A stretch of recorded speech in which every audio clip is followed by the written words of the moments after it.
Olá pessoal, tudo bem? Estamos aqui para mais um vídeo Engenharia e Condomínio. Queria falar hoje sobre um tema que eu considero importante na gestão de manutenção. Na verdade, eu queria falar sobre um documento. O nome dele é Manual de Uso e Operação. O que é o Manual de Uso e Operação, pessoal?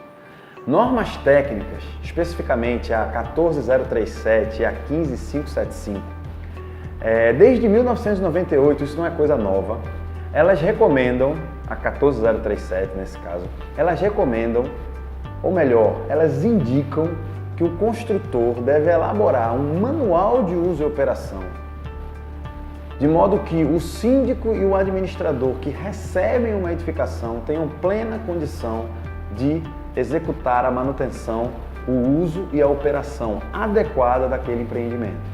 E a vida útil e a durabilidade daquele empreendimento está diretamente ligada à fidelidade dessa manutenção. E isso é muito importante, isso é muito interessante. Isso tem dado, inclusive, algumas confusões, especialmente em edificações mais novas. Tá? Na verdade, esse manual ele tem utilidade para toda a vida útil da edificação, mas ele tem um ponto um pouco mais crítico no início da vida da edificação, quando o prédio, o condomínio, está no chamado período de garantia, que normalmente é atribuído aí aos 5 anos. A gente já falou em outro vídeo que isso é um pouco polêmico, mas se admite, né, em regra, esse prazo prescritivo aí de garantia de 5 anos. Sobre esse documento eu queria falar 3 coisas, rapidamente. Em primeiro lugar, o documento nos faz lembrar, Manual de Uso e Operação, que nenhuma edificação é eterna sem manutenção. Nenhuma edificação dura sem manutenção. Nenhuma edificação vai alcançar a vida útil que ela foi projetada para aquilo se ela não tiver uma manutenção.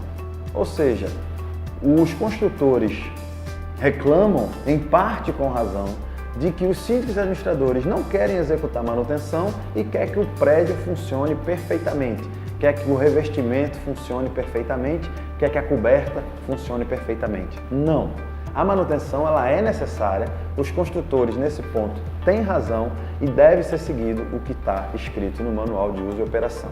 Porém, em segundo lugar, a despeito de ser necessária a manutenção, o que o manual e o que as normas indicam é que o construtor precisa orientar, precisa detalhar, precisa especificar o que tem que ser feito.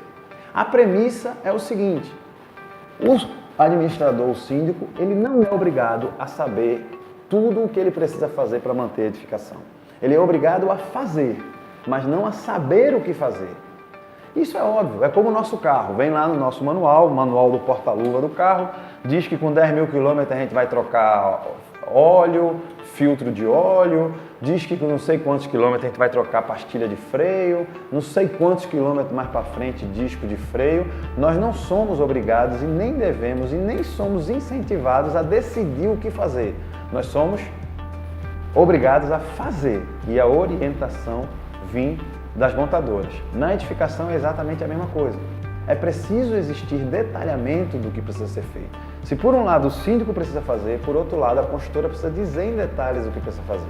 Eu já vi manual de uso e operação onde a construtora diz assim: revisar a fachada a cada 3 anos. O que é isso? O que é revisar a fachada a cada 3 anos? É uma definição subjetiva. Isso não está cumprindo a norma que fala em detalhar, fala em especificar. Eu preciso dizer, eu preciso usar hidrojato, a água pode ser limpa, né? Eu vou trocar o selante em quanto tempo? Qual é a pressão de hidrojato que dentro do meu reservatório a minha impermeabilização suporta? Eu não posso chegar depois para o síndico dizer que ele usou uma pressão inadequada no hidrojato de limpeza se eu não orientei ele qual era a pressão adequada.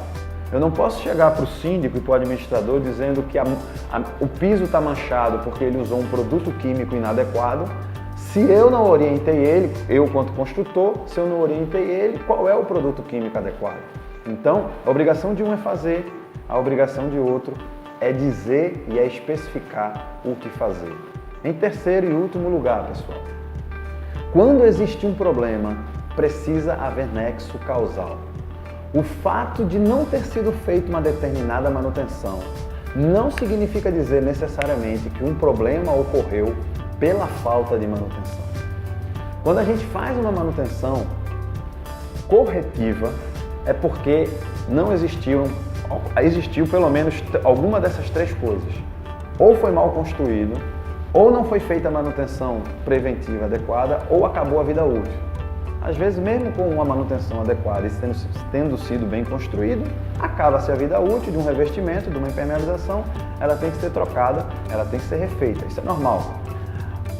Não foi feita a manutenção. A médio e longo prazo, a insistência em não se fazer essa manutenção vai me gerar um problema corretivo. Por exemplo, uma retífica de um motor é corretivo, a troca de óleo é preventivo. Se o meu motor bate antes de eu trocar esse meu óleo, não significa dizer que a culpa necessariamente é a falta do óleo, é a ausência da substituição do óleo.